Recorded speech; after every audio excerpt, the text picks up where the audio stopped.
It's a very nice bridge, and thanks. Because I was asked to come this morning to talk about the Mind Care program, which actually Mind Care to me a little bit a nice preference to iris. We have peonies and we have iris. We have lots of flowers in springtime in Wisconsin. That's wonderful, but I do think that for seriously, Mind Care with that sent a very strong message. Iris, we kind of scratch our heads. The state makes up these interesting names, don't they? Iris may be the kid sister of family care. Family care also has a stepchild, which is referred to as self-directed support. When the legislature passed family care, they put this little sentences in. Each member may arrange for, manage, and monitor his or her family care benefit. That's the self-directed support component. And it's a component of family care. When Scott Walker talked about how Milwaukee County has made a significant difference and has maintained affordability and cost effectiveness, one of the things that he didn't mention is what the Milwaukee County folks have shared with us in their early response to being a pilot program. One of the ways that they were successfully able to help people return to their homes from nursing homes and prevent people from going into nursing homes was the use of self-directed support. Was working directly with families, with individuals, and saying to them, this is a partnership. And I really do love the way Representative Rose described her vision of Mind Care. That simply families and individuals with support would know that they have the resources and the support to create a life that makes sense to them. We continually forget the expertise that families and individuals have.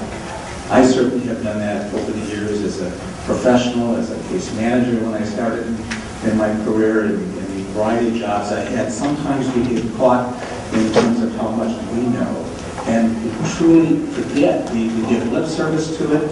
We're full of rhetoric about the member is the center of the plan, the individual is so important, the family is so important. One of the elements that's working within managed care is that there are nearly 4,000 people in family care, or a smaller number growing in partnership, who are directing their own support in one way or another. And that support often is hiring people that they choose. Sometimes it's family members and friends and relatives. Other times it's direct support professionals who they hire. Sometimes it's hiring agencies. And as agencies out there, I think we're just beginning to understand the power of self-directed support in creating greater flexibility and opportunity for service providers.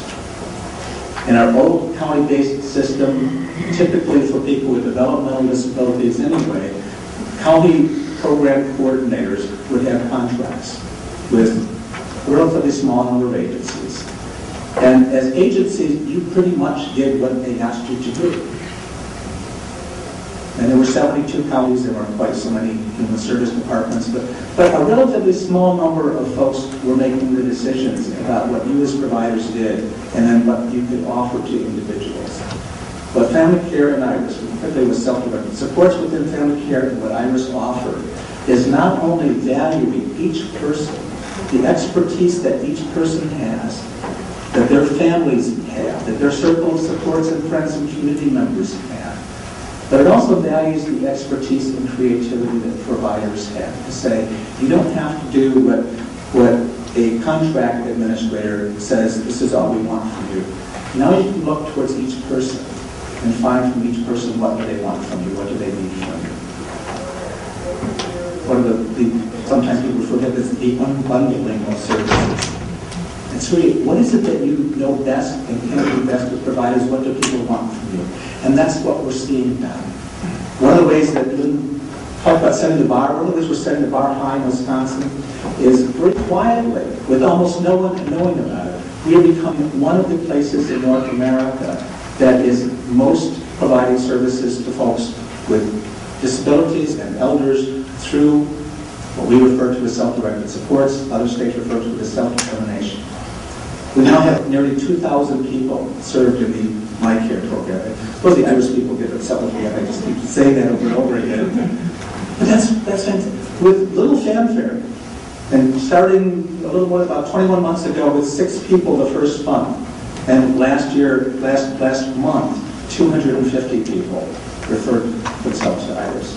So it's gone from a program with no marketing, with no fanfare, that is growing rapidly. As I mentioned earlier, within family care, we have about 4,000 folks who are now directing one or more services. And it's cost effective. It is one of the ways that we can make a difference if we truly reach out. That partnership, we've heard the partnership word a lot today.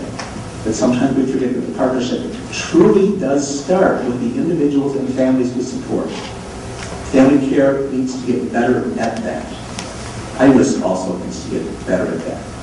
And reaching out and saying to each person, we want you involved. We want your ideas. We want the resources that you can bring in a variety of ways. As we do that, I think that we will, I'm not going to say that that's self-directed support is the magic bullet that will save all of our financial goals. It won't. There isn't one. But it's a significant part of it. And as we look at whether it's an audit or whether it's just the work that we do together to review how we sustain family care and Iris over the years, I think we will clearly see that self-directed support is a key element of making that happen.